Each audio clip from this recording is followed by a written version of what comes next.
देखिए, तो 2011 के क्वेश्चन बैंक है, ठीक है। और बताइए मैथ।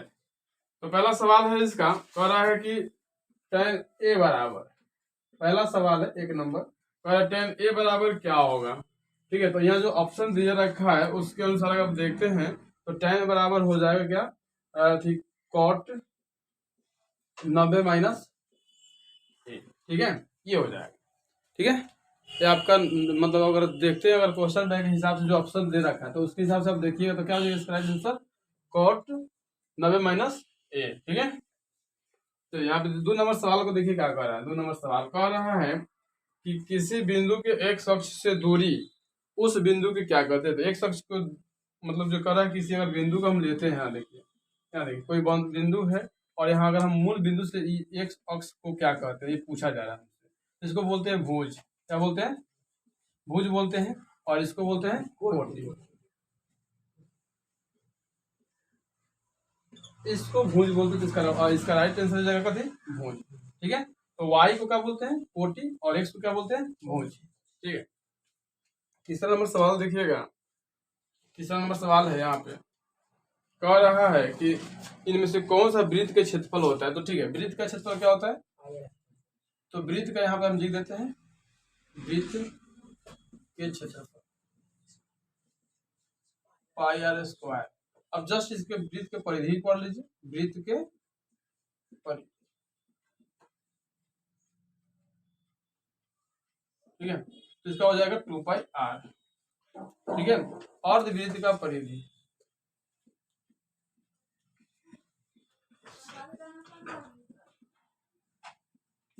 परिधि 36/7 इंटू आर, ठीक है। तो इस तरह से आप उसको याद रख सकते हैं, ठीक है।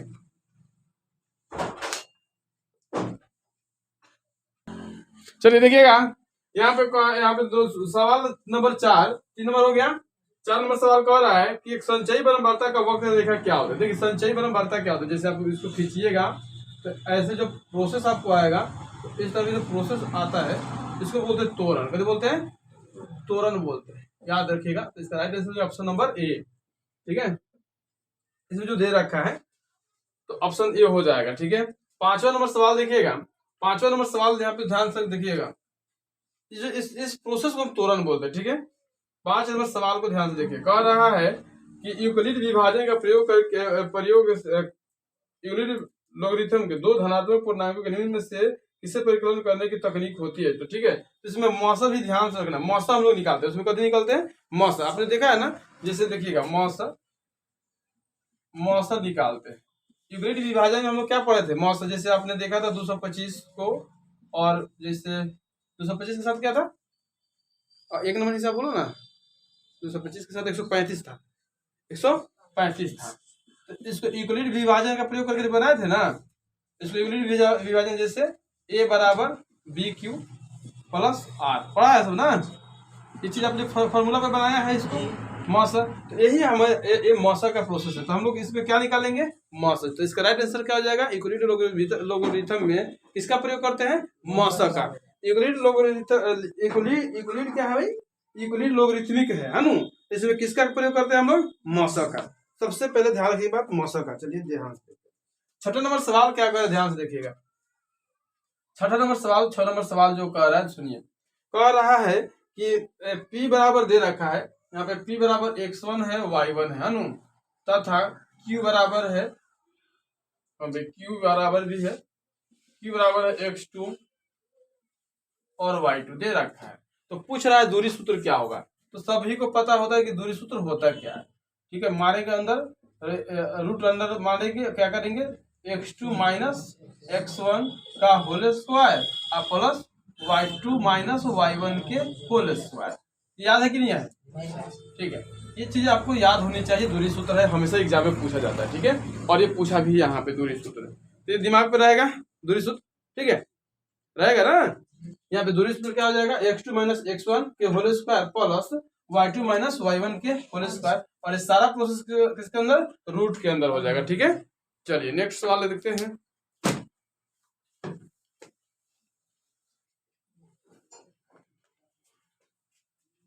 8 नंबर, 7 नंबर हो गया ना, 7 नंबर, 7 नंबर में कह रहा है कि दो त्रिभुज के संगत कोण बराबर है। ठीक है, दो त्रिभुज के संगत कोण, यहाँ दो त्रिभुज हो गए, ये कोण मान लो ये कोण बराबर है और ये कोण और ये भी कोण कथी है बराबर है। दो कोण के संगत कोण बराबर है और ये भी कोण इसके बराबर है। ठीक है, बराबर है, एक ही भुजा में है तो दोनों एक ही अनुपात में, जैसे मान लीजिए इसका इस भुजा का अनुपात इस भुजा का अनुपात क्या, ठीक है, अनुपात में है तो दोनों त्रिभुज क्या होंगे, तो दोनों त्रिभुज क्या हो जाएगा भाई, समरूप हो जाएगा। कब हो जाएगा, समरूप हो जाएगा। दोनों त्रिभुज क्या हो जाएगा, समरूप, समान रूप का हो जाएगा तो कभी हो जाएगा, समरूप कहलाता है। देखिए स्वर्गसम अलग होता है और समरूप अलग होता है। स्वर्गसम में क्या होता है, पूरा भुजा आपस में बराबर होना चाहिए, भुजा भी बराबर होना चाहिए, लेकिन समरूप में क्या होता है, उसकी सकल सूरत बराबर होना चाहिए। सकल, भुजा बराबर है चाहे नहीं है, इसका कोई मतलब नहीं होता है, लेकिन सूरत बराबर होना जरूरी है, एक जैसा दिखना चाहिए, सब एक जैसा। कोण बराबर होता है, ठीक है, तो कोण बराबर होता है लेकिन उसका सूरत एक जैसा होना चाहिए। ठीक है, सूरत एक जैसा होगा तो उसे समरूप कह सकते हैं ना। लोग बोले हु बहु ओकरे लाके सफल लोग थे उहे बात।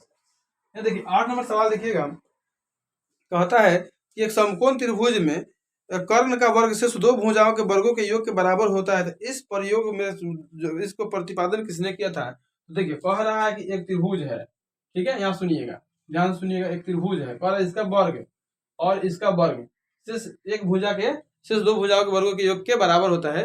ये दोनों को जोड़ दीजिएगा, जैसे मान लीजिए इसको ए कहेंगे, इसको बी कहेंगे, इसको सी कहेंगे, A B square plus B C square बराबर कथी, ए सी स्क्वायर। तो ऐसे चीज, ऐसे प्रोसेस को हम क्या कहेंगे, पाइथागोरस, पाइथागोरस। ठीक है, इसको याद रखिएगा, पाइथागोरस। ठीक है, याद रहेगा ना, पाइथागोरस इज राइट। ओके, यहाँ देखिए अब 9 नंबर सवाल को ध्यान से देखिए। 9 नंबर सवाल आप देखिए क्या कर रहे हैं। 9 नंबर सवाल कर रहा है कि 3.5 क्वेश्चन बैंक को देखते रहना है।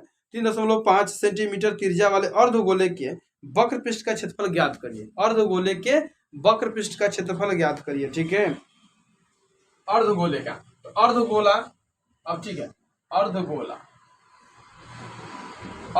के वक्र पृष्ठ का क्षेत्रफल, वक्र पृष्ठ के क्षेत्रफल। ठीक है, तो क्या होता है, 2 पाई आर स्क्वायर, ना होता है। अब त्रिज्या कितना दिया, 3.5 दे रखा है।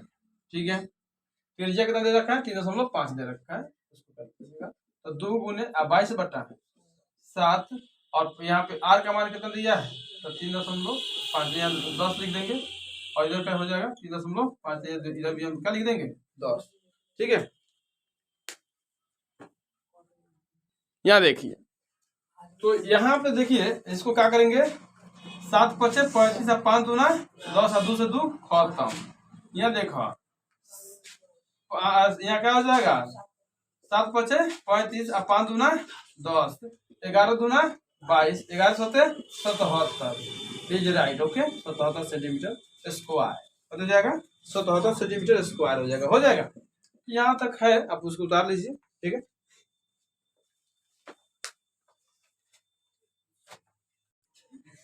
यहाँ देखिएगा, तो 10 नंबर सवाल को ध्यान से देखिएगा। 10 नंबर सवाल कह रहा है कि किसी प्रयोग के सभी प्रारंभिक घटनाओं की प्रायिकता का योग क्या हो सकता है। ठीक है, तो किसी प्रयोग के सभी प्रारंभिक घटनाओं के प्रयोग का मतलब योग क्या हो सकता है। ठीक है, तो इस तरह का जो सवाल है ना, देखिए किसी प्रयोग के सभी प्रारंभिक घटनाओं का योग 1 होता है। कितना होता है, जितना घटना अगर पूरा का योग करते हैं, मान लीजिए कि एक बार सिक्का को उछाला गया 3 बार, एक बार 2 बार, तो कुल कितना हो गया 5, तो फिर 5/5 कर सकते हैं, करेंगे तो कितना आएगा, 1 ना आएगा। तो प्रारंभिक किसी भी घटना के प्रारंभिक योग कितना होता है, 1 होता है। जब तक उसमें से घटना होगा ही नहीं, जब तक घटना नहीं घटेगा तो ये तय नहीं किया जा रहा है कि कितना घटा कितना नहीं घटा। जैसे मान लीजिए कि एक गोली है, एक थैला जिसमें हरा रंग के 4 गो रखा गया है और नीला रंग के 2 गो रखा है, तो उसमें मिला देने पर क्या हो गया, 6 हो गया, है ना। तो इसकी क्या प्रायिकता है कि मतलब प्रारंभ में दोनों घटना कितना था, 4 गो था और 6 गो था। तो अगर दोनों को जोड़ देते 2 होता तो जोड़ेंगे तो कितना हो जा रहा है, 6 हो जा रहा है, और फिर 6 से भाग देते करके कितना आएगा 1। तो याद रखिए कि प्रारंभिक घटना के किसी भी प्रारंभिक घटना का तो कुल योग कितना होता है, 1 होता है। ठीक है, ये सब लॉजिक क्वेश्चन है, तो भाषा से ही क्लियर होता है। ठीक है, तो 10 नंबर क्लियर हो गया। 11 नंबर पाना पलटना पड़ेगा। ठीक है, चलिए अब यहाँ देखिएगा, यहाँ देखिए 11 नंबर सवाल कर रहा है, निम्न में से कौन परिमेय संख्या है। ऑप्शन जो दे रखा है इसमें देखिए, निम्न में से कौन प्रयोग संख्या परियोग, तो क का देखिए भाई √3 है, यहाँ देखिए ख का देखिए भाई कि 2√2 रखा है, ग का रखा है 4 + √5, और यहाँ पे देखिएगा घ का कितना रखा है √6। ठीक है, तो पूछ रहा है कि इनमें से कौन परिमेय संख्या है। तो देख भाई ई पर अपरिमेय है, ई अपरिमेय है, ई अपरिमेय है, ई कट गया तो कथी आ गया, 2 आ गया, तो ये परिमेय है। समझ में आया कि नहीं आया, आ गया ना, ये कथी है, परिमेय है। आपके पास क्वेश्चन, आप क्वेश्चन देखते रहिए। ठीक है, मैंने जो जितना संभव था उतना मैंने लिख दिया। तो 2 से 2 कट जाएगा तो कितना आ जाएगा हमारा, आ जाएगा 2, √2 से √2 कट जाएगा तो कितना आएगा, 2 आएगा ना। ये कथी है, 2 कथी होता है, परिमेय संख्या होता है।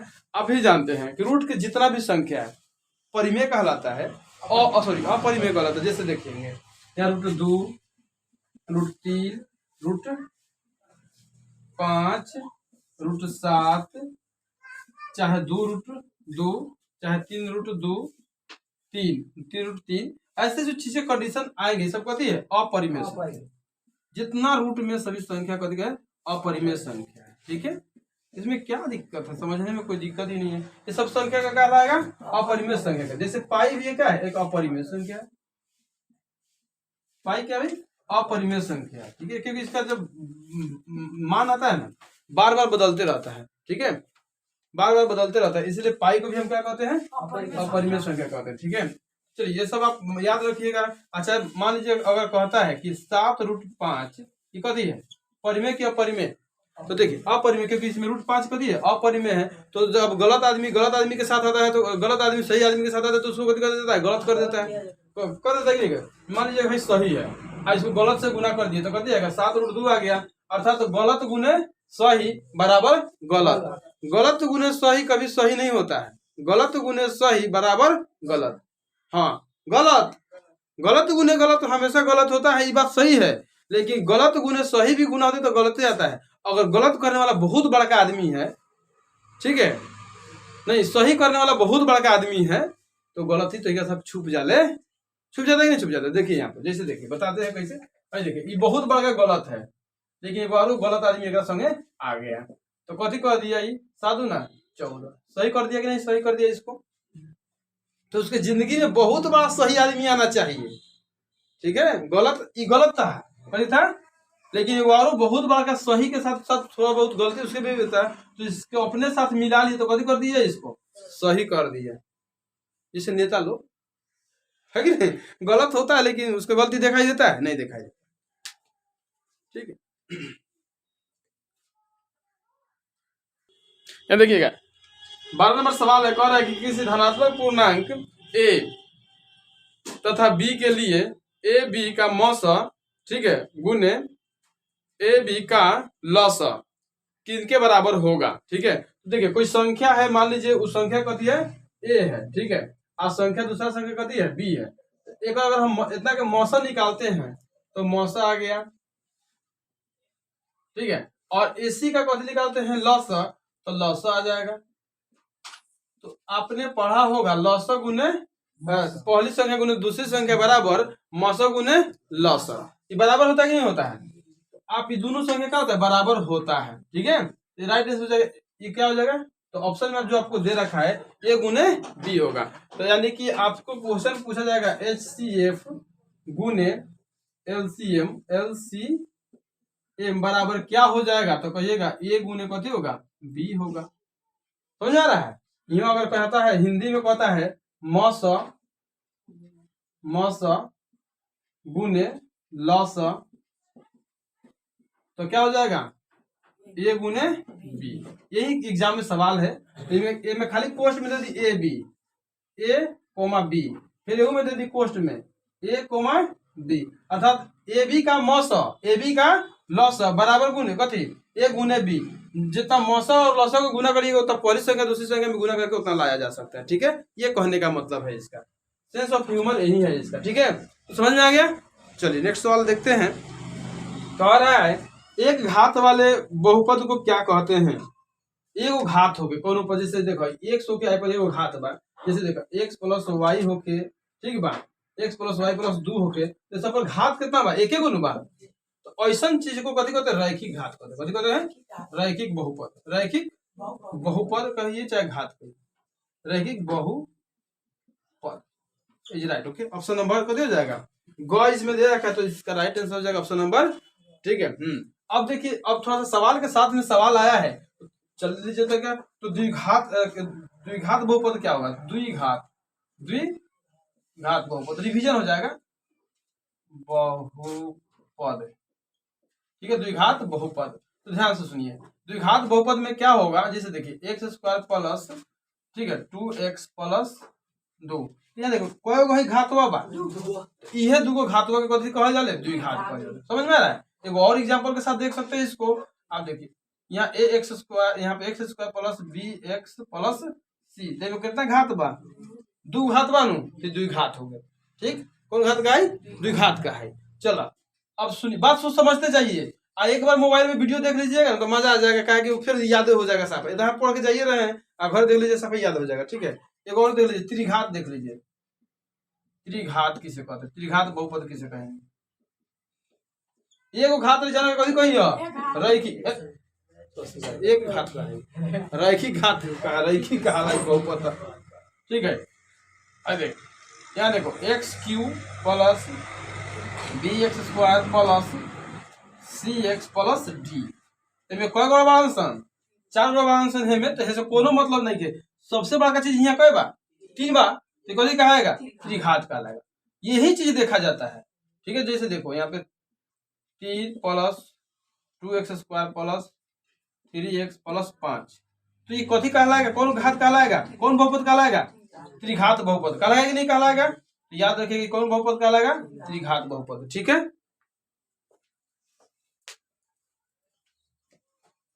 चल देखो क्या देखोगे, 14 नंबर सवाल है नु, क्या नंबर 14 नंबर सवाल को देखिएगा।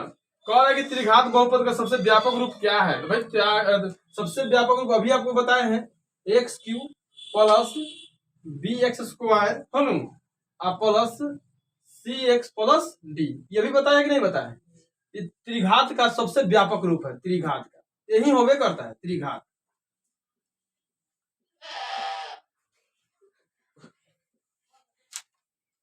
त्रिघात बहुपद